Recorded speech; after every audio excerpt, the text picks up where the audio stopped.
할렐루야. 네, 우리 좌위에 계신 분들하고 인사하겠습니다. 너무 잘 오셨습니다. 네, 감사합니다. 자, 지난주에 이어서 오늘 예수님에 관한 말씀 조금 더 마무리하도록 하겠습니다. 자, 지난주에는 예수님의 신성에 관한 말씀을 우리가 함께 나눴고요. 자, 오늘은 예수님의 인성에 관한 말씀을 함께 살펴보도록 하겠습니다. 어찌 보면 지난 주일날 우리가 잠깐 살펴봤던 다윗의 후손, 다윗의 자손으로 오실 분이지만 다윗이 뭐라고 불렀어요? 다윗이 주라고 부르잖아요. 그러니까 다윗의 주 되시면서 다윗의 자손으로 오실 분. 그래서 다윗의 주라고 부르는 그 상황을 예수님이 뭐라고 말씀드렸냐면 신성 하나님 되심이라고 제가 말씀을 드렸고, 다윗의 자손으로 이 땅에 오신 바로 그 모습은 예수님의 인성에 대한 부분이다. 이 사람으로서. 자, 그래서 오늘은 예수님이 사람이시다. 자, 우리 87페이지 이 내용을 우리가 함께 살펴볼 텐데요. 자, 예수님이 왜 하나님이시면서 동시에 사람이시여야만 하는가라고 하는 질문에 있어서 이렇게도 설명을 할 수 있을 것 같습니다. 예수님은 스스로 내가 곧 길이요 진리요 생명이다 라고 말씀하셨을 때 처음 길이다 라고 말씀하신 이 부분, 예수님으로 말미암지 않고는 하나님께로 갈 수가 있어요, 없어요? 없죠. 그러니까 우리는 예수님을 통해서 하나님께 가는 거죠. 그래서 예수님을 통한다라고 하는 그런 의미 속에서 예수님이 뭐가 되는 거예요? 우리와 하나님을 연결하는 길이 되는 겁니다. 그래서 길로서의 모습. 자, 근데 이렇게 돼요. 서울에서부터 이제 부산까지 가는 길이 있다라고 생각해 보세요. 그러면 서울에서부터 부산까지 연결하는 길은 서울도 포함해야 할 뿐만이 아니라 어디도 포함해야 돼요? 부산도 포함해야 돼요. 그러니까 서울과 부산을 연결하는 길은 서울과 부산을 함께 포함해야지만 연결이 가능하지요. 그래서 우리가 사람과 하나님을 연결하는 길 되시려면 사람과 하나님이 함께 어떻게 되어 있어야 돼요? 포함되어져 있어야 돼요. 그래야 서로 연결하는 길이 되겠죠. 그래서 길로서의 예수님, 그리스도, 길로서의 그리스도의 모습이라고 한다면 우리가 간단하게 이론적으로만 생각을 해도 하나님이셔야 할 뿐만이 아니라 동시에 다 모두 돼야 돼요. 사람이셔야지만 둘을 함께 연결할 수 있는 길로서의 조건이 된다라고 그렇게 이해를 하시면 또 나름대로 조금 더 이해가 쉬울 것 같습니다. 자, 그래서 오늘 내용은 예수님이 사람이시다라고 하는 내용인데, 자, 예수님께서 사람이시다라고 하는 것을 우리가 어떻게 알 수 있을까? 자, 첫 번째, 자, 1번을 보니까 인간으로 무엇 하셨을까요? 탄생하셨습니다. 근데 갑자기 그냥 나타나신 분이 아니라 우리와 똑같이 어린아이의 모습으로 출생을 하셨어요. 출생을. 자, 그래서 이런 이야기가 이사야서 7장에도 우리에게 한 아이가 나셨다라고 하는 것으로 이 땅에 아이의 모습으로 엄마 뱃속에서 태어날 것을 미리 예언을 하셨고요. 자, 그리고서 마태복음, 갈라디아에서 말씀들을 통하여서 특별히 동정녀를 통하여 이 땅에 아이의 모습으로 탄생하시는 모습에 대해서 분명히 언급을 하고 있죠. 그래서 진짜 사람이라고 한다면 우리처럼 똑같이 엄마 뱃속에서 나와야 한다는 거예요. 그 모습이 성경에 기록이 되어져 있습니다. 자, 그 다음에 두 번째 조건이 뭐냐면 그는 인간으로서 뭘 하셨어요? 성장하셨습니다. 그래서 그냥 사람의 몸만 입고 오신 분으로서가 아니라 어린 아이로 출생하셨고 그 아이가 우리가 잘 알고 있는 모든 상황과 더불어서 함께 동일하게 성장하는 모습을 성경이 기록하고 있다는 거죠. 그래서 대표적인 말씀이 누가복음 2장 52절의 말씀의 내용을 보면, 자, 예수님이 자라는 상황에 대해서 길게 설명하고 있지는 않지만, 자, 뭐가 자라요? 지혜가 자라고 키가 자라고 그리고 또 하나님과 사람에게 더욱 사랑스러워 가시더라 라고 예수님의 성장의 내용을 이렇게 한 줄로 설명을 하고 있어요. 근데 이 한 줄 안에 이 밑에 있는 내용이 네 가지가 다 들어있어요. 자, 우리가 이제 어려서 태어난 상황 가운데서 자라는 과정 가운데 자, 뭐가 자라기 시작하냐면 지적으로 성장을 하죠. 자, 첫 번째가 지적으로라고 생각하시면 돼요. 그게 지혜가 자라갔다라고 하는 것으로 성경은 기록하고 있습니다. 지적으로 성장을 하고 있죠. 자, 그리고 키가 자랐다라고 하는 것은 뭐에 대한 내용이냐면 신체적으로, 육적으로 아이의 모습이었다가 갓난장이에서 아이의 모습으로 어린아이의 모습으로 성인의 모습으로 성장하는 것 또한 그게 기록되어져 있죠. 자, 그리고 자, 하나님에게 사랑을 받고 사람에게 사랑을 받았다라고 하는 것, 이 두 가지는 서로 좀 나눠지는데 하나님과의 관계성은 곧 뭘 의미하느냐? 영적으로의 성장을 의미합니다. 자, 하나님께 사랑스러워 가시더라라고 하는 것은 사랑을 받았다라고 하는 완료형이 아니라 진행형이에요. 점점점 계속 되어지는 과정. 그러니까 영적으로도 성장을 하시고 하나님과의 관계, 그리고 사람과의 관계를 얘기하는 거죠. 그래서 사회적으로도 성장을 하셨죠. 그래서 똑같이 우리와 마찬가지로 아기로 출생하셨고, 그리고 지적으로, 신체적으로, 영적으로, 사회적으로 성장해 가시는 이 네 가지 면이 바로 예수님의 성장 과정을 이야기하고 있다라는 거죠. 자, 그래서 두 번째 증거는 예수님이 성장하시는 모습이 성경에 나와 있다라는 거죠. 자, 그리고 자, 세 번째가 뭐냐면 그는 인간의 뭘 가지고 계셨냐면 뭘 경험하셨냐면 감정을 경험하셨습니다. 자, 사람이라면 육체뿐만이 아니라 마음도 함께 있다라는 거죠. 자, 그래서 복음서에 보면 예수님의 여러 가지 감정적인 표현들이 자주 이제 등장을 하는데, 자, 어떤 감정들을 느끼셨는지를 보면 우리와 똑같은 상황에서 감정을 느끼셨어요. 자, 밑에를 보니까 애통하는 장면이 나옵니다. 자, 이 요한복음 11장 35절은 나사로가 죽었을 때에 주변에는 많은 사람들이 안타까워서 함께 울고 있는 이런 모습들을 보면서 예수님이 그 죽음과 더불어 심지어 그 죽음 앞에서 믿음 없는 그런 모습들, 그냥 인간의 모습이죠. 그런 모습들을 보시면서 마음이 아파했다라고 하는 그런 내용이 바로 애통의 모습일 수 있을 것 같아요. 예수님이 그런 감정도 가지시고요. 자, 그리고 마태복음 26장 38절에 요 내용은 겟세마네 동산에서 기도하실 때 예수님이 슬퍼하시면서 기도하는 내용. 예수님이 인간으로서 슬픔도 느끼시는 분이고요. 자, 세 번째 마태복음 8장 10절 내용이 어떤 내용이냐면 백부장의 믿음이에요. 백부장의 믿음. 자, 백부장의 믿음을 보시면서 어떻게 여기셨다라고 나왔냐면 기이 여기셨다. 이거 되게 신기하네.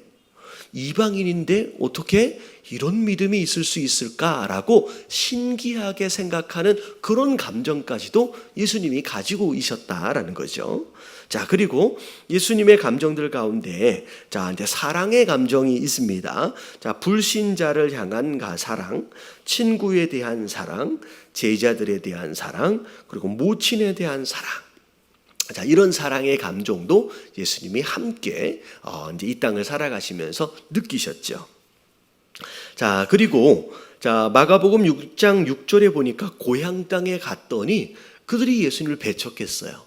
더군다나 그런 가운데 기적이 일어나질 않는 거예요. 이런 모습들을 보면서 예수님이 뭐라고 감정을 느끼셨냐면 이상히 여기셨다라고 표현해요. 이거 이상한데? 그러니까 이상하다라는 얘기는 뭐냐면은 일반적이지 않다라는 거죠. 왜냐하면 예수님은 일반적으로 다니시는 곳들마다 자, 뭐가 일어났어요? 기적들이 일어났죠. 근데 유독 고향 땅에서는 기적이 일어나지 않는 거지요. 그들이 뭐가 없기 때문에? 믿음이 없기 때문에. 요셉의 아들이 아니냐, 우리와 그들의 형제와 그들의 누이가 우리와 함께 있는데 라고 이야기하면서 예수님을 믿지 않았죠. 그런데 믿음 없음으로 인하여 기적이 나타나지 않는 그 이상한 현상을 이상하게 여기셨어요. 자, 예수님의 감정이에요. 자, 그리고 겟셋마네 동산에서 기도하실 때에, 예수님이 기도하실 때의 또 모습을 또 뭐라고 나왔냐면 고민하셨다라고 표현해요. 고민하셨다는 거예요. 이게 어떻게 보면 하나님이시다라고 한다면 이런 감정을 왜 느끼실까라고 여길 만큼의 그냥 인간 고유의 그런 이제 감정들을 함께 느끼셨다는 거죠.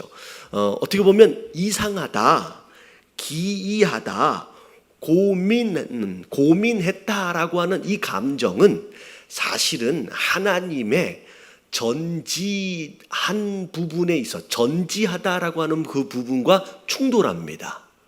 이해되어지세요? 전지하다라고 하는 건 모든 것을 다 안다는 얘기잖아요. 모든 것을 다 아는 분이 고민을 한다, 이상히 여긴다, 기이 여긴다, 원래 이해가 안 돼요. 근데 이것에 대한 설명은 뒤에 나중에 조금 나와 있습니다. 근데 일단은 인간으로서 느낄 수 있는 그 전지하심과 전능하심이 있는 하나님이심에도 불구하고 인간이 느낄 수 있는 이런 감정까지도 예수님은 표현하셨어요. 자, 그리고 마가복음 1장 41절에 보면 나병 환자를 고치실 때 특별히 이 장면에서는 나병 환자에게 뭘 대세요? 손을 대십니다. 손을 대시면서 어떻게 보면 육체적 위로하심과 더불어 치유를 일으키시는데, 자, 특별히 그렇게 하신 이유는 이 육체적인 병뿐만이 아니라 그가 그동안 가지고 있던 마음의 병이 있다라고 하는 것에 의해서 예수님이 위로하시는 장면이에요. 사실은 육체적으로 볼 때는 이 나병이 옮겨질 수도 있음에도 불구하고 그걸 무릅쓰고 손으로 만지시거든요. 자, 그때 예수님이 가지셨던 마음이 뭐라고 나와 있냐면 긍휼히 여기사라고 나와 있어요. 그러니까 불쌍히 여기는 그런 마음이 예수님 안에 있었고요. 자, 밑에를 보니까 자, 안식일에 대한 어떤 그런 논쟁들과 더불어서 바리새인들이 고발하는 내용들입니다. 이 내용에 대해서 예수님이 심지어 뭘 표현하셨냐면 분노를 표현하십니다. 자, 예수님의 분노는 이 부분뿐만 아니라 대표적인 분노는 또 어디서 있었어요? 네, 성전을 청소하실 때. 우리 아버지의 집은 자, 뭐 하는 집이에요? 기도하는 집인데 이제 뭘로 만들어 버렸어요? 강도의 소굴로 만들었다라고 하는 그런 표현에서 굉장히 예수님이 분노하시는 장면이 있지요. 그래서 화를 내는 것이 과연 죄냐 아니냐라고 하는 부분에 있어서 제가 설교 때 좀 설명을 드렸던 것 같아요. 자, 무엇에 의한 분노냐라고 하는 거에 대해서 따라서 그게 죄가 될 수도 있고 죄가 아닐 수도 있죠. 예수님의 분노, 다윗이 골리앗을 향한 분노, 이건 죄가 아니죠. 어떻게 보면 의로운 분노, 거룩한 분노. 왜냐하면 뭐 때문에 분노가 일어났어요? 하나님이에요. 하나님.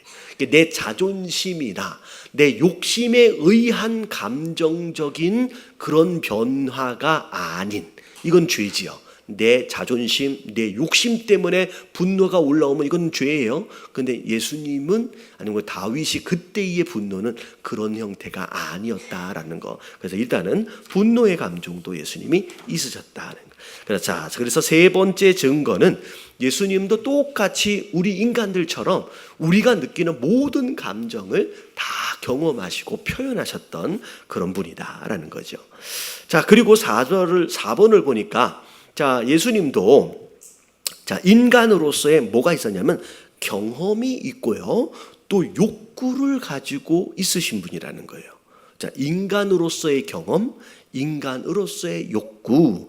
자, 그래서 첫 번째 예수님도 잠을 안 주무시고 오랫동안 걷고 일하시면 뭘 느끼실 수 있는 분이에요? 피곤함을 느끼실 수 있는 분이에요. 그래서 심지어 사마리아 동네에 갔을 때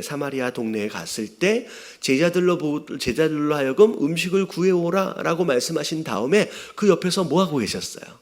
우물 옆에서 그냥 쉬고 계셨어요. 앉아서.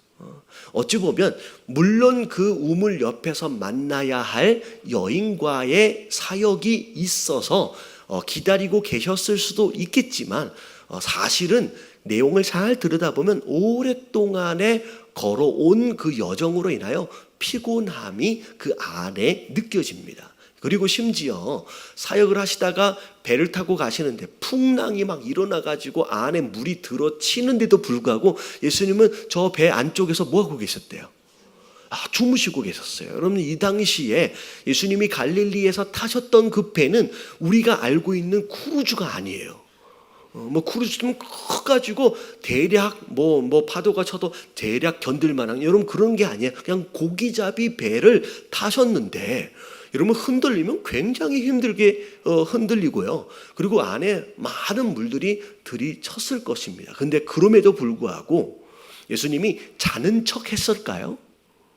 여러분 그렇지 않아요. 여러분 자는 척 했다라는 표현이기보다는 오히려 진짜 피곤함 가운데 깊이 잠들어 계시는 그런 모습까지 우리가 볼 수 있는 대목입니다. 자, 그리고 예수님도 드시지 않으면 뭘 느끼세요? 줄이시는 거예요. 그래서 40일 동안의 금식, 예수님 하나님이신데 걷더니 그렇지 않아요. 예수님도 사람의 몸을 입으셨기 때문에 이제 배고픔을 함께 느끼실 수 있는 분이고, 자, 그리고 물을 마시지 않으면 또 뭘 느끼신다? 목마르다라고 직접 말씀을 하셨죠. 십자가 위에서 목이 마르다라고 말씀하시고요. 자, 그리고 누가복음 22장 44절 이 내용을 보면 예수님이 고뇌하십니다. 어떻게 보면 앞에 나와 있던 그 고민보다도 훨씬 더 강도가 있는, 깊이가 있는 그런 고통 가운데의 그런 생각들, 그런 것들도 예수님이 함께 경험하십니다. 자, 그리고 예수님도 또 뭘 받으세요? 여러분 유혹을 받으셨죠. 그래서 40일 동안의 금식 기도가 끝나고 난 뒤에 사단을 통해서 이제 유혹을 받습니다. 여러분 이 세 가지 유혹이 우리가 자주 넘어지는 세 가지 부분이에요. 그러니까 떡에 대한 유혹, 이건 먹고 사는 것에 대한 문제죠. 그리고 세상을 다 보여주면서 이거 내가 다 줄게, 절만해라 라고 했을 때 사실 그것도 우리의 소유욕이죠. 내가 다 갖고 싶은 거. 안목의 정욕이라고 그랬잖아요. 보고 싶은 건 보고 있는 것을 내가 갖고 싶은. 그리고 또 뭐가 있었어요? 성전 꼭대기에서 떨어지면 천사가 다 와서 받쳐줄 거다, 잡아줄 거다. 그러면 사람들이 너를 그리스도라고 당연히 믿지 않겠느냐라고 하는 어떤 그런 부분들. 어떻게 보면 그게 어떻게 보면 우리가 이 땅에서 욕심을 낼 수 있는 명예욕 그런 식으로도 생각할 수 있죠. 그래서 육신의 정욕, 안목의 정욕, 이생의 자랑, 이 세 가지에 대한 유혹을 예수님도 동일하게 받으신 분이다라고 이제 생각하시면 될 것 같아요. 그래서 인간으로서 느낄 수 있는 욕구가 예수님 안에 다 있으셨고, 심지어 그는 뭐 하시기까지 했어요? 육신을 오셨기 때문에 사람으로서 죽기까지도 하시는 분이다라는 거죠. 죽음까지 경험하실 수 있는 완전한 사람의 모습이다라는 것. 그래서 4번, 이제 4번까지가 예수님이 사람이셨던, 인간이셨던 증거를 4가지로 좀 설명을 한 겁니다. 자, 그래서 밑에 네모칸에 보니까 이제 성육신에 대해서 설명이 좀 나오는데 같이 한번 읽어볼게요. 다 같이 시작. 성육신이란 말은 라틴어로 육신을 입은이라는 뜻을 가진 단어에서 기원했다. 예수님이 베들레헴에 탄생하신 것은 하나님께서 이 세상으로 성육신하신 것이었다. 하나님은 인간의 육체를 입고 우리에게 오셨다. 이 성육신, 어떻게 보면 삼위일체 하나님이라고 하는 것과 더불어서 요 내용만큼은 사실 이단과 이단성에 대해서 굉장히 자주 언급이 되어지는 그러니까 이 어떻게 보면 이 내용을 만약에 우리가 수용하지 못한다, 받아들일 수 없다라고 한다면 뭐가 되는 거예요? 이단이 되겠죠. 그래서 굉장히 민감한 이제 부분이다라고 생각하실 수 있을 것 같습니다. 그래서 육신을 입으셨다라고 하는 성육신의 개념. 자, 그래서 자 밑에를 보면 자 예수님은 완전한 하나님이시면서 완전한 사람이셨습니다. 자 밑에 내용을 한번 읽어볼게요. AD 거기 시작. 천천히 한번 읽어볼게요. 시작.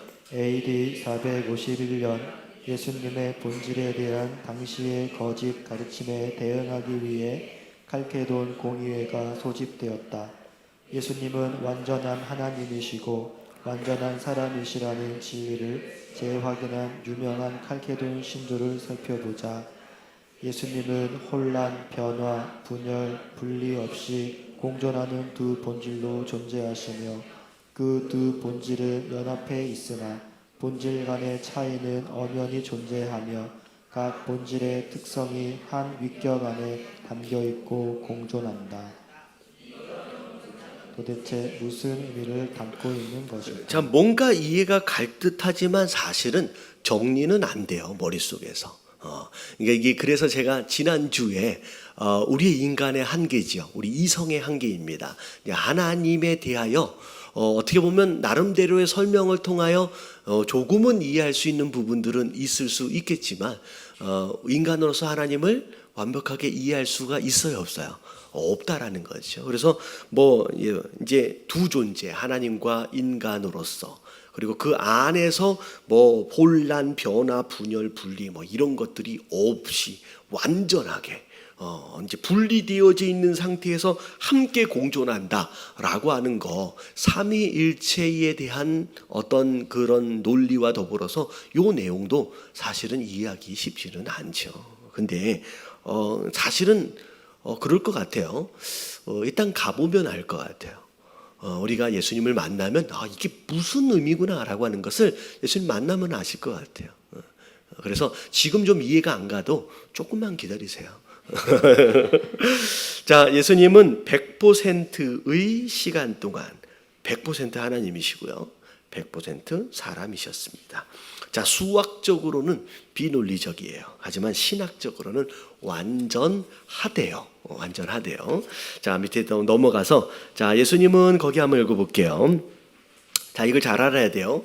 자, 예수님은 사람 안에 내주하는 하나님이 아니에요. 우리처럼 성령 하나님이 안에 들어와 계시잖아요. 그러니까 우리 안에 성령 하나님이 계신 것처럼 예수님이라고 하는 육신 아래 하나님이 들어가 계시는 거, 그런 개념도 아니라는 거죠. 자, 그는 하나님이 된 사람도 아니에요. 하나님이 된 사람, 어떻게 보면 이제 불교처럼 뭔가를 열심히 하다 보면 뭐가 될 수 있대요? 부처가 된다는 거잖아요. 그러니까 사람이 뭔가를 막 해가지고 부처의 경지에 이르는 존재, 뭐 그런 개념으로서의 개념도 아니라는 거예요.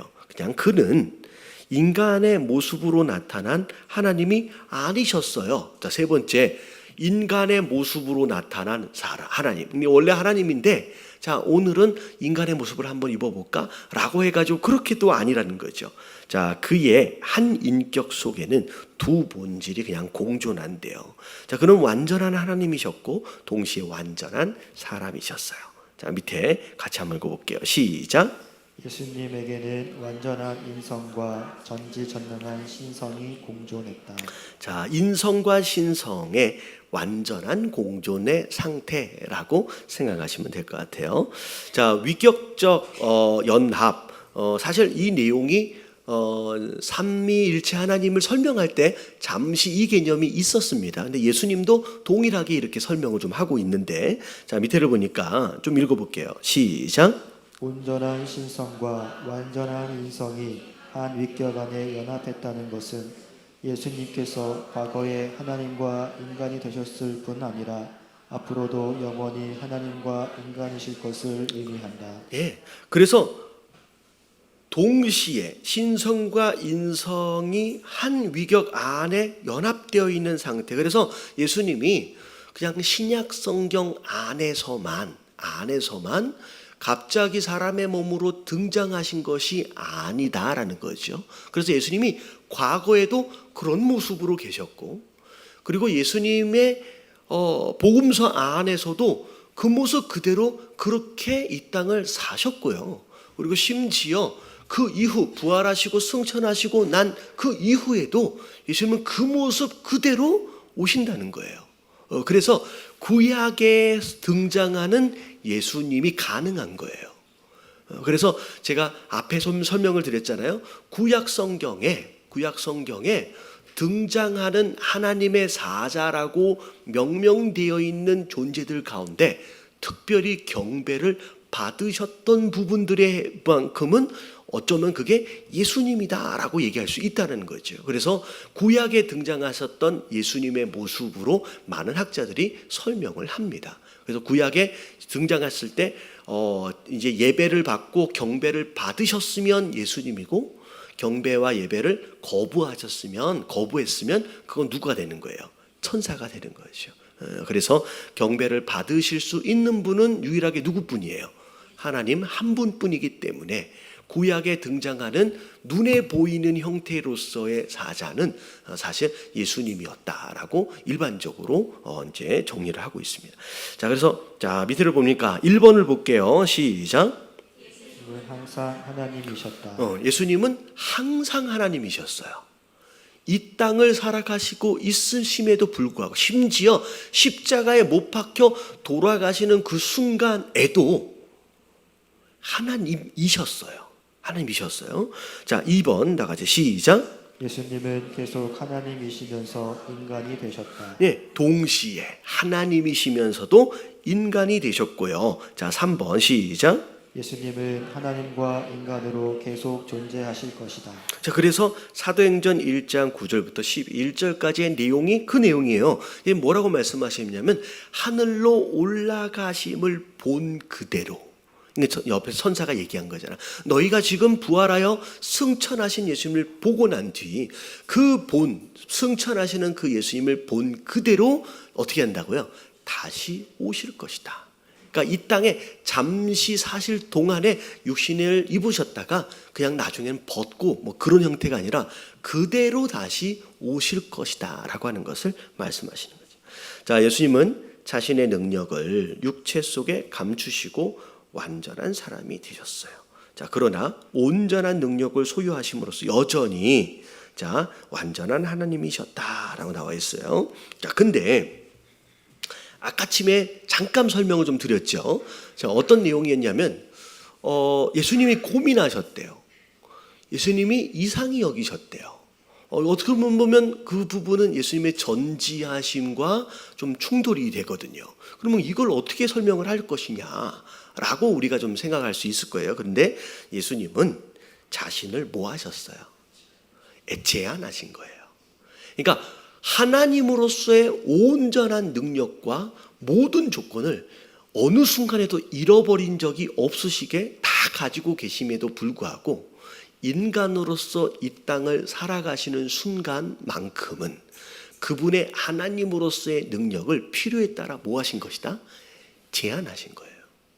이렇게 설명이 됩니다. 그러니까 전능하심도 제한하실 수 있고요, 전지하심도 제한하실 수 있는 거예요. 그러니까 그것을 제한할 수 있다라고 하는 것 그 자체가 또 뭐예요? 그게 전능이죠. 우리는 기억을 지울 수 있는 능력이 있어요, 없어요? 사실은 지우고 싶은 기억은 더 생생해져요. 근데 꼭 기억해야만 하는 것은 잘 잃어버리죠. 그러니까 이게 우리의 무능이에요. 그러니까 우리의 한계입니다. 근데 하나님은 심지어 죄를 지은 우리에 대하여 뭐라고 말씀하시냐면 너희 죄에 대해서 내가 뭐 하지도 않을 것이다.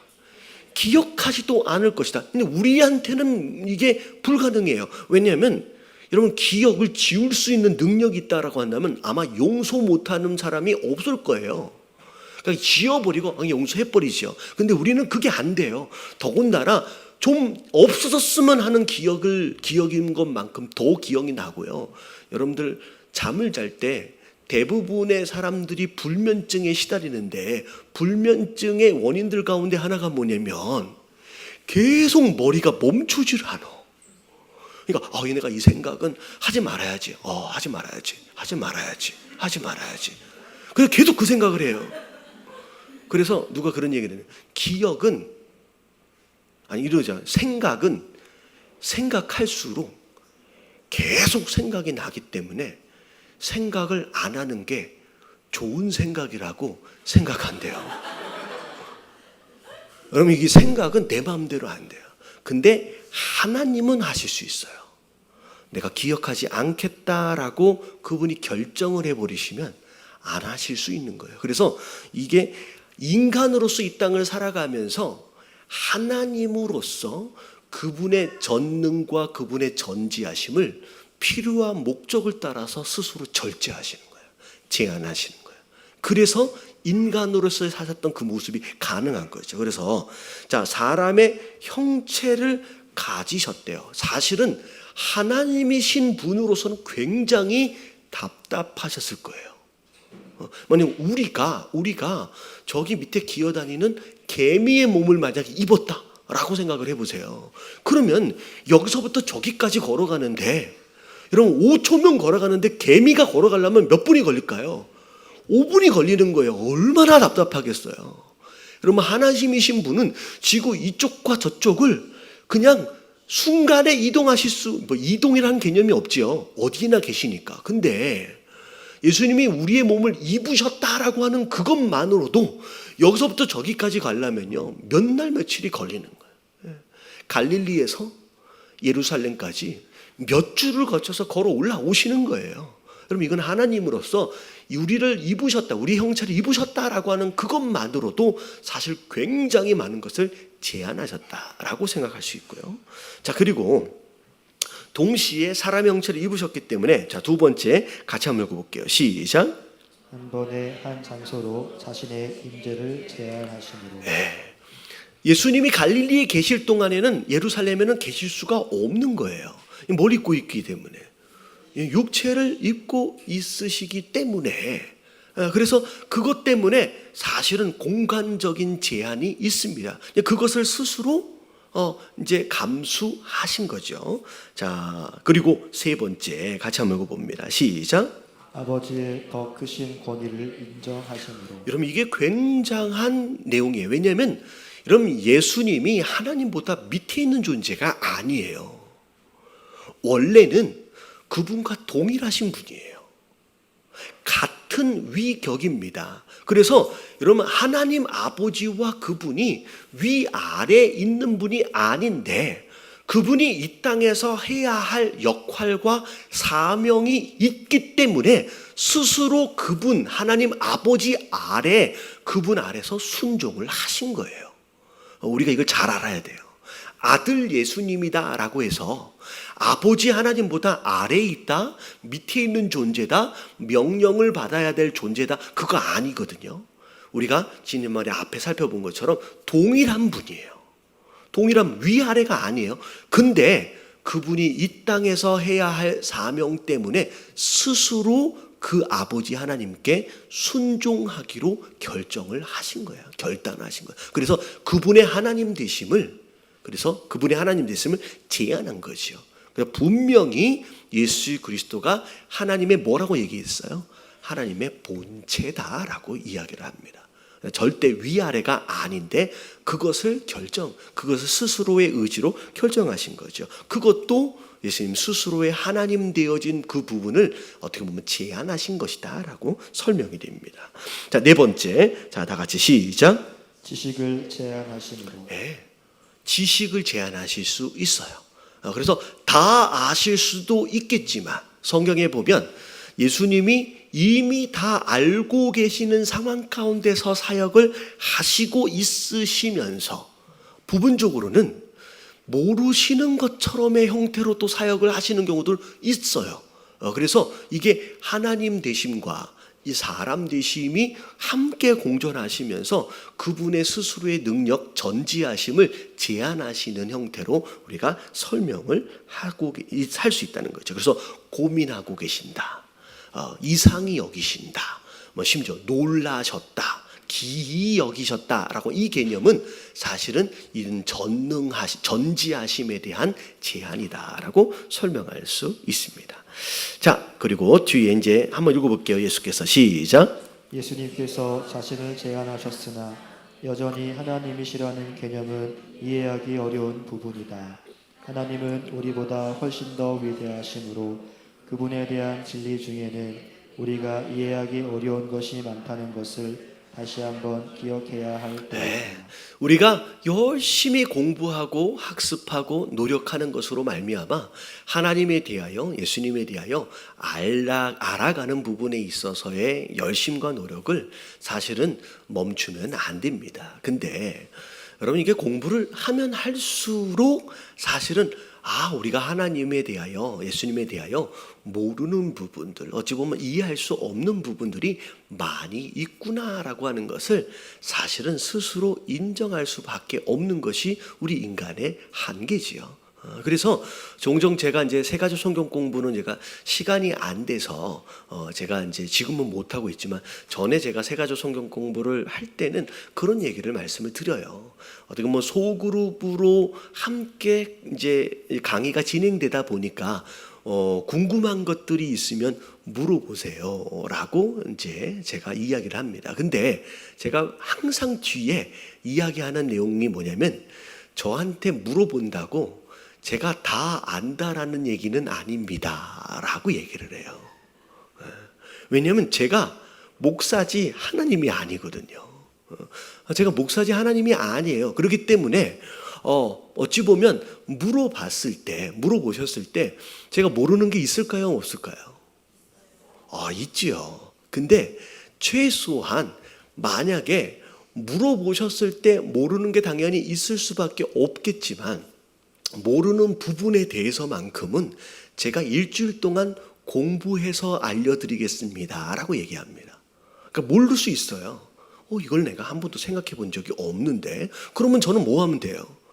여러분 모르는 부분에 있어서는 여러분 부끄러움이 없죠. 왜냐하면 제가 하나님이 아니니까. 하지만 어찌 보면 제가 한 번도 생각해 보지 못한 그 부분에 대해서만큼은 어찌 보면 한 번 더 고민해 보고 공부해 볼 수 있는 기회가 생기기 때문에 모를 만한 질문을 하라고 말씀을 드립니다. 그래서 심지어 제가 딱 들어보니까 이거는 뭐라고 설명할지가 너무 애매한 거예요. 그래가지고 일주일 동안 공부를 해가지고 딱 만들어가지고 이번 주에 가가지고 이걸 말씀을 드려야지 라고 해서 준비를 했더니만 그 다음 주에 안 오셨더라고요. 그래가지고 말씀을 못 드리고 한참 뒤에 전해드린 적이 있어요. 그래서 여러분 장로든 안수집사든 아니 목사든 상관없어요. 여러분 모를 수 있습니다.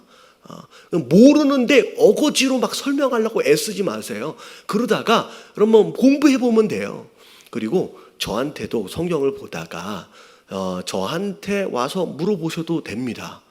그러면 제가 할 수 있는 대로 최대한 설명을 해드릴 수 있는 만큼 해드리되 모르면 제가 공부하면 되니까. 제가 너무 감사한 게 신학교에서 배우지 않아요. 재밌게 신학교에서 성경을 많이 안 공부합니다. 신학교에 가면 뭘 공부해요? 성경이 아닌 성경에 대하여 누군가가 쓴 신학책을 공부를 해요. 그러니까 성경을 볼 기회가 오히려 좀 더 적어요. 그러다 보니 제가 마태복음 강해를 하면서 너무 감사한 게 뭐냐면 제가 공부를 하고 있더라고요. 제가 전에는 몰랐는데 이 말씀에 대하여 이렇게 생각해 본 적이 없는데 제가 일주일 동안 설교를 준비해요. 제가 주일날 설교를 끝내면 월요일날 새벽에 제가 이번 주에 다음 주에 설교할 본문을 읽어요. 그러면서 이걸 일주일 동안 새벽마다 저녁마다 기억날 때마다 계속 이 말씀을 붙들고 계속 묵상하면서 씨름을 해요. 근데 여러분 이 말씀을 묵상하고 제가 모르면 자료를 찾아보고 사전을 찾아보고 막 해가는 과정들 가운데서 제가 공부를 하면서 알아져 가더라고요. 그러면서 제가 너무 도움이 돼서 여러분들 말씀은요 알면 알수록 공부하면 공부할수록 우리가 모르고 있는 게 이렇게 많구나라고 하는 것을 더 깨달아서 갑니다. 그래서 성경 공부는 하면 할수록 재밌어요. 왜냐하면 모르는 게 계속 나오기 때문에. 그래서 여러분 여기에 재미를 좀 붙이시면 좋을 것 같아요. 할렐루야. 제가 사실은 이 교리 공부가 조금 어렵고 딱딱하잖아요. 그래가지고 우리 성도들이 되게 어려워해서 많이 안 나오시면 어떠지라고 제가 걱정을 좀 했는데 오히려 교리 공부를 하는데 더 많이 나오시는 것 같아요. 그래서 이게 어떻게 보면 목사가 생각하는 것과는 성도들의 반응이 좀 다르다라는 생각을 좀 하면서 너무 재밌죠. 할렐루야. 너무 재밌는 것 같아요. 자, 조금 더 볼게요. 오늘 금방 끝나버리네. 자, 인간이신 예수님의 능력은 줄어들지 않으셨어요. 그러니까 제한하신 것이지 능력이 약해진 게 아니에요. 자, 첫 번째 다 같이 한번 읽어볼게요. 시작. 지상에 계실 때도 그는 여전히 완전한 하나님이셨다. 예, 그러셨죠. 두 번째 시작.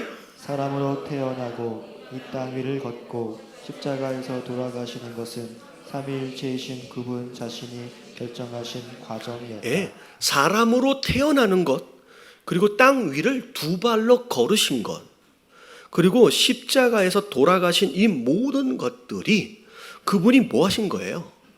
결정하신 거예요. 능력이 없어서 그렇게 해야만 했던 게 아니었다는 거죠. 금방 소위 말하면 이렇게 표현하면 좀 이상할 좀 순간이동, 갈릴리에 계시다가 그냥 예루살렘에 쑥 오실 수도 있으셨을 거예요. 그 능력이 없는 분이 아니죠. 하나님이신데. 근데 그분 스스로 걸어 올라가실 것을 뭐 하신 거예요? 결정하신 거예요. 배가 드시지 않는 것으로 인하여 배고픔을 결정하신 거예요. 그런 거지 그분의 하나님으로서의 능력이 좀 약해졌다 이런 개념이 아니라는 거죠. 자, 그래서 지상에 계시는 동안에도 그는 스스로 자신의 능력을 제한하셨습니다. 자, 사단이 유혹했을 때 그분은 돌들을 떡으로 바꾸실 수 있었어요, 없었어요? 이건 너무 쉽지요. 왜냐하면 그분은 창조주 하나님이에요. 돌을 만드신 분이에요. 떡을 만드신 분이에요. 근데 이걸 이렇게 바꾸는 게 어렵겠습니까? 그렇지 않아요? 하실 수 있어요. 자, 근데 십자가에서 1만 명이 넘는 천사들을 불러서 그를 구하게 하실 수 있을까요? 없을까요? 있지요. 밑에서 제사장들이 이야기하잖아요. 네가 진짜 하나님이라면 내려와 봐라. 근데 예수님은 내려오실 수 있어요? 있지요. 에이, 안 되겠네 하고 그냥 내려오시면 내려오시는 거예요. 심지어 더 많은 군대를 불러오실 수도 있는 분이다라고 말씀하시잖아요. 그러니까 예수님은 뭐 하시는 것이냐? 그분의 사명을 위해서 그분이 꼭 해야만 하는 그 시점에서 그분의 능력을 사용하시기도 하지만 그렇지 않는 경우에 그분의 능력을 안 사용하시기로 결정도 하시고 제한도 하시는. 그래서 성경에 보면 하나님만이 하실 수 있는 능력, 우리 앞에 지난주에 봤잖아요. 하나님만이 하실 수 있는 어마한 능력을 이 땅에서 행하시기도 하지만 사실은 그분 개인적인 유익을 위해서는 단 한 번도 그 능력을 사용하신 적이 없습니다. 왜냐하면 이 땅을 살아가시면서 완전한 무엇으로 살아내시기 위해서, 인간으로서 살아내시기 위해서 그분의 육신의 연약함을 보충하거나 그분의 연약함을 해결하기 위해서 그 하나님의 능력을 사용하신 적이 한 번도 없어요. 그래서 배고프셨지만, 그래서 떡을 만들어서 드시고 싶으셨을 수도 있겠지만 거기에서는 사용하시지 않으시고, 심지어 사마리아 거기에서 여인을 만났을 때 그럼 목이 말라요. 그래서 그는 문을 어떻게 할 수 있어요? 본인이 알아서 해결하실 수 있거든요. 근데 여인이 물을 떠가지고 주실 수 있게끔의 기회를 주시는 거예요. 기다리시는 거예요. 그게 예수님이 이 땅을 살아가시면서 그분의 결정과 선택을 통하여 그분의 하나님 되심을 제안하시고, 완전한 인간으로서의 삶을 살아내시기 위해서 그렇게 결정을 하셨다라고 우리가 생각할 수 있어요. 자, 그러나 그분은 그렇게 하시지 않으셨죠. 그렇게 하실 수 있지만 목적을 위해서라고 생각할 수 있을 것 같습니다. 자, 뒤에 볼게요. 빌립보서 거기 한번 읽어봅니다. 시작.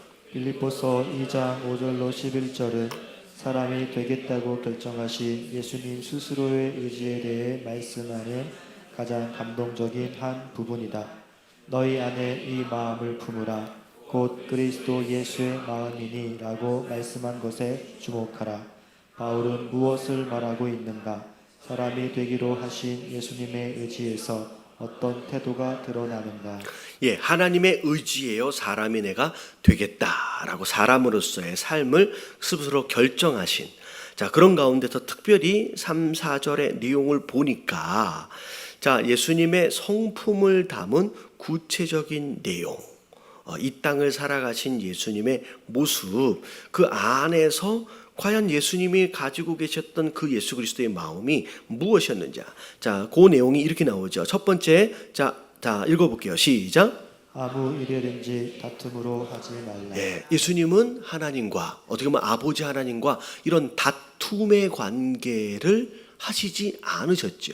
온전한 하나됨이라고 하는 가운데 예수님은 존재하시는 분. 그래서 다투지 말라 하시는 그런 내용들 안에서 예수님 자체의 그런 존재와 성품이 그 안에서 이제 묻어난다는 거죠.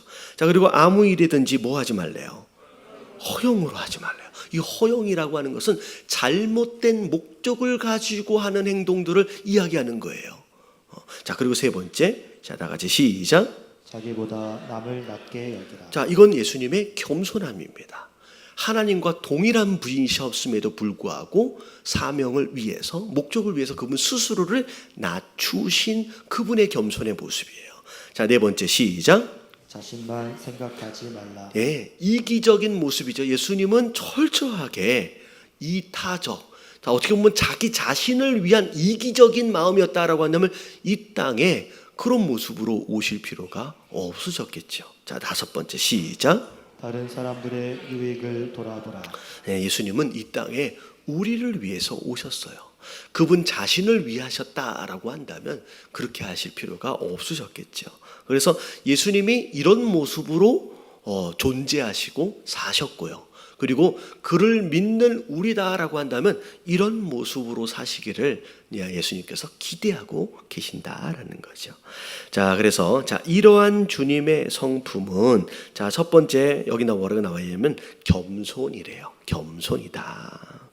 자, 완전한 사람으로서 예수님은 우리의 필요를 뭐 하신대요? 이해하시는 것을 보여준다. 어떻게 다 알아요? 여기 어디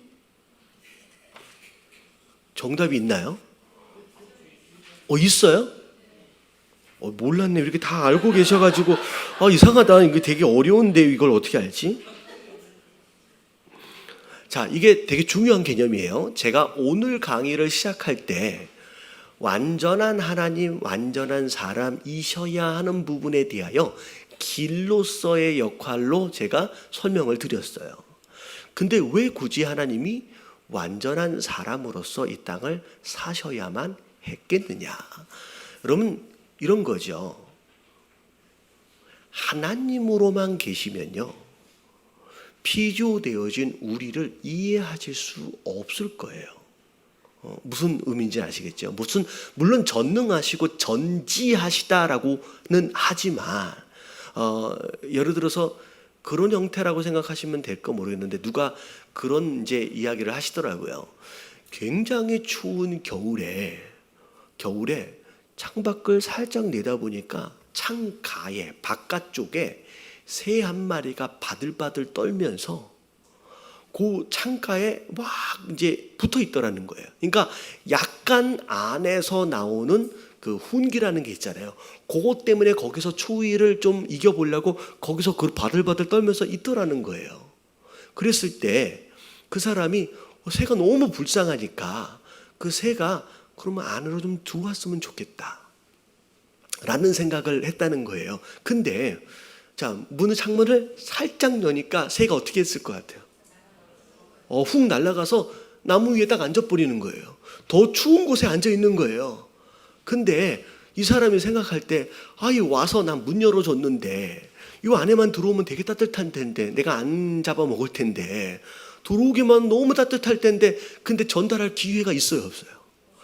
방법이 없는 거예요. 그랬을 때 그 사람이 무슨 생각을 했냐면, 만약에 내가 뭐가 된다면, 쇠가 된다면, 내가 쟤한테 가가지고 내 의도를 알려줄 수 있을 것 같은데, 그렇게 할 수 없는 상황이 되는 순간, 요 내용이 생각이 나더라는 거예요.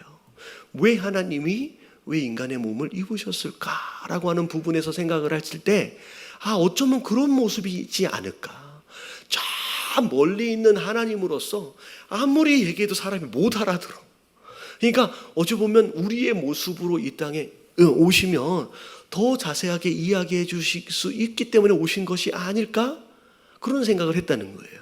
그리고 완전한 인간으로서 이 땅을 살아보셨기 때문에 우리가 이 땅을 살아가면서 무엇에 아파하고 무엇으로 고민하고 있고 무엇으로 어려움 당하고 있는지를 예수님이 다 아신다는 거예요. 경험을 통하여. 어떻게 보면 인간적으로 배고픔도 느끼셨기 때문에 우리 배고픔을 아셔요. 만약에 그냥 하나님으로만 계셨다, 우리의 배고픔을 어떻게 이해하실 수 있겠어요? 우리의 배고픔도 실제로 경험해 보시고, 우리의 목마름도 실제로 경험해 보시고, 우리의 고단함과 피로함도 경험해 보시고, 심지어 육체적 아픔도 경험해 보셨을 뿐만 아니라 배반당하는 것으로 인한 마음 아픔까지도 경험해 보신 이 모든 경험들, 그래서 어찌 보면 우리의 모든 고통을 예수님 뭐 하신대요? 치유를 하신다는 거예요. 아시는 가운데 함께 공감해 주신다는 거예요. 그래서 그냥 막연하게 저 멀리 계시는 위대한 하나님, 그래서 나 같은 사람이 무슨 생각을 하고 있는지 뭘 느끼고 있는지에 대하여 과연 그분이 아실 수나 있을까? 관심이나 있을 수 있을까? 그런 게 아니라 이미 다 경험하신 분으로서 다 이해하시고 다 알고 계신다라고 하는 그것이 이 의미가 있게끔 하시기 위해서 완전한 하나님으로, 사람으로서 이 땅을 사셨다는 거예요. 그래서 첫 번째 완전한 사람으로서라는 것은 예수님이 우리의 필요를 다 뭐 하신다? 이해하신다. 예수님, 내가 입을 게 필요해요. 내가 먹을 게 필요해요. 내가 뭐가 부족한 것을 하나님 아시지요? 라고 했을 때 그분은 이 땅을 다 그렇게 살아보셨어요. 심지어 짐승들조차도, 들짐승조차도 머리 둘 곳이 있는데 예수님은 어떻게 하셨대요? 그런 곳이 없을 만큼 집 없이도 다녀보셨다는 거예요. 그러니까 예수님이 이 땅에 완전한 사람으로서의 삶을 사셨다라고 하는 것은 곧 하나님이셨지만 우리에 대한 이 모든 경험을 통하여 우리를 다 이해하신다라고 하는 것으로 우리가 생각해 볼 수 있습니다. 자, 그리고 완전한 하나님으로서라고 하는 것은 예수님은 우리의 필요를 뭐 하시는 분이에요? 이해만 하시고 아이고 불쌍하네, 아이고 힘들겠네 라고 끝내시는 분이 아니라 하나님으로서 뭐 하실 수 있는 분이에요? 우리의 모든 필요를 다 채우실 수 있는 분이에요. 우리의 아프다라고 하는 것은 우리를 고치실 수 있을 뿐만 아니라 우리의 부족함을 공급하시고 채우실 수 있는 분으로서의 하나님이다라고 여러분들이 이해하시면 되겠습니다.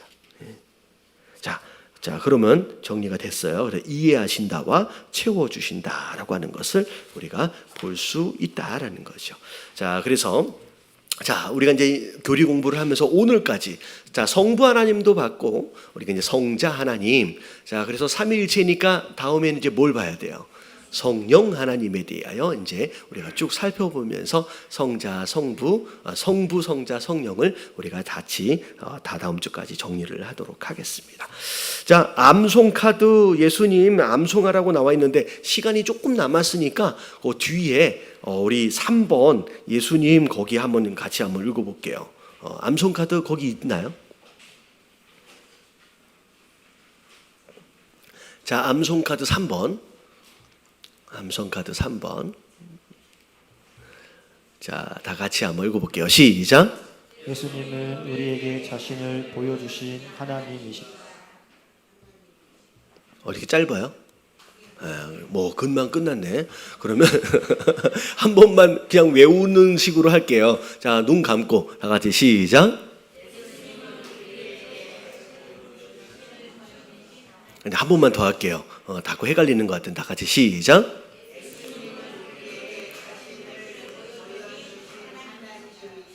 네. 아니네요. 그게 성경 말씀이 아니잖아요. 무슨 성경 말씀이 그런 게 있나?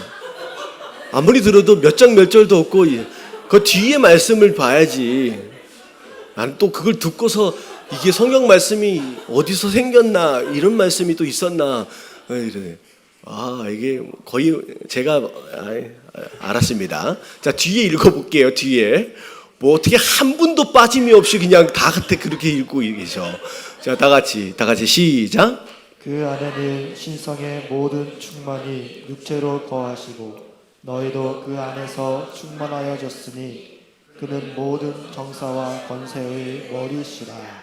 골로새서 2장 9절 10절 말씀. 네, 그렇죠. 자, 참 재미있는 상황이 벌어졌습니다. 자, 오늘 일찍 끝나도 별로 불만은 없으시죠? 네, 할렐루야. 제가 기도하고 마치도록 할게요. 하나님 감사합니다. 오늘 말씀을 통하여 예수님의 하나님 되심과 또 사람 되심에 대하여 자세하게 또 공부하고 살펴볼 수 있도록 은혜 주심을 감사드립니다. 비록 배우고 또 열심히 또 이제 학습했지만 그럼에도 불구하고 우리가 하나님을 다 알 수 있는 존재가 아닌 그저 사람임을 하나님 앞에서 겸손하게 인정합니다. 그래도 다 알 수는 없지만 그럼에도 불구하고 하나님을 알아가는 이런 노력과 열심에 하나님 게으르지 않게 하여 주시옵시고 우리가 하나님을 알아가는 지식과 더불어서 하나님을 더욱더 사랑하는 그런 성도들이 되어져 갈 수 있도록 하나님 인도하시고 우리를 축복하여 주시옵소서. 우리 가운데 하나님 사랑, 이웃 사랑의 마음이 하나님 식어지지 않게 하시고 우리에게 성도 되어짐을 허락하시고 그리고 우리에게 이 예배를 또 허락하시고 이 모든 은혜를 허락하신 그 이유가 무엇인지를 하나님 아는 자들 되게 하여 주시옵시고 매일 삶 속에서 이웃을 사랑하며 전도하며 선교하며 살아갈 수 있는 하는 그런 성도들 될 수 있도록 하나님 우리를 축복하여 주시옵소서. 이 밤에 우리와 함께하여 주심에 감사를 드리며 이 모든 말씀 우리 주 예수 그리스도 이름으로 감사하며 간절히 기도드리옵나이다. 아멘. 우리 주님께 감사와 영광의 박수를 드리겠습니다.